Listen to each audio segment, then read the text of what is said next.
हरिओम। 12 जनवरी 2026 है। हम लोग गीता के 13 चैप्टर बस अंतिम तौर पर है। भगवान कहते हैं अभी 32 श्लोक है। कहते जो आत्मा जो असंग है ना। हम्म और ये शरीर के अंदर रहते हुए भी देहादि के द्वारा कोई कर्म, उनका धर्म, कर्म फल लिप्त नहीं होता है।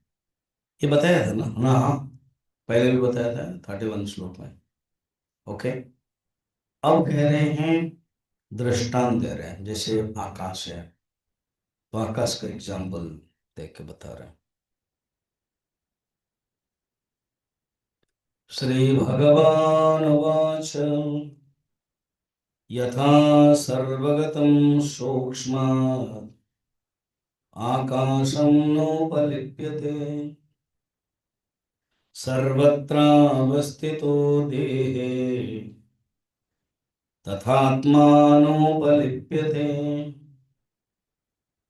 यथा जैसे सर्वगतम आकाशम, आकाश को सर्वगत कहा। इस भौतिक दृष्टि से सर्वगत है। परमात्मा की दृष्टि से परमात्मा ही सर्वगत है।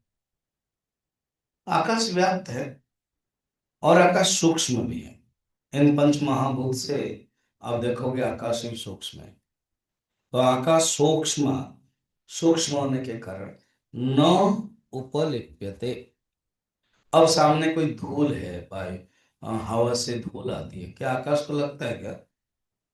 लगता है कि आकाश धूमिल है, कभी कभी नीला, पीला, धूसर लगता है। मगर वो सब बादल के कारण है, वायु के कारण है, आकाश को नहीं है। सूक्ष्म का एक अर्थ बड़ा सुंदर बताएगा, अप्रतिहत स्वभावम, अर्थात अपने स्वभाव से बद्ध नहीं होता, वो है सूक्ष्म। गीता के अनेक का जो टीकाकार होते हैं ना, आनंद गिरी करके एक टीकाकार श्रेष्ठ संत थे, उन्होंने कहा आत्मा का स्वभाव क्या है ना, अप्रतिहतम। प्रतिहतम माने बंधना, तो जो किसी से न बन जाए वो है। तो यहाँ पर एग्जाम्पल आकाश का बता रहे हैं। तथा सर्वदेहे उपस्थित आत्मा न उपलभ्यते, न उपलिप्यते। इसी प्रकार सब देह में जो रहता है। यहाँ एक श्लोक भी है, कुंभम विनश्यति चिरम समवस्थिते वा कुंभांबरस्य नहीं कोपि विशेषतः नाशः। अर्थात जो कुंभ है, घड़ा है, वो नष्ट होने पर भी कुंभ, घड़ा के अंदर जो आकाश था वो आकाश नष्ट नहीं होता है। हम अपने आप को उपाधि के रूप में बता दिया कि ये घटाकाश है, ये आकाश बाउंड्री है। आकाश का क्या बाउंड्री है? कुछ नहीं।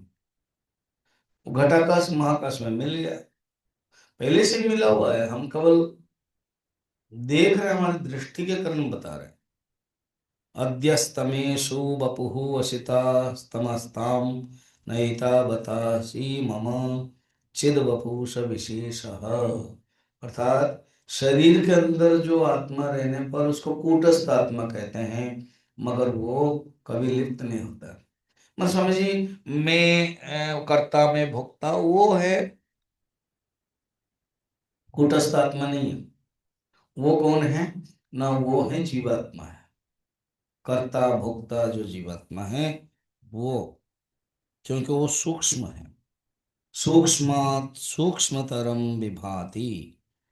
वो जो परमात्मा, वो इंद्रिय प्राण मन बुद्धि से भी परे है। वो कभी भी नष्ट नहीं होता। ये बात बताई है, जो हम फिर कल देखेंगे। ठीक है।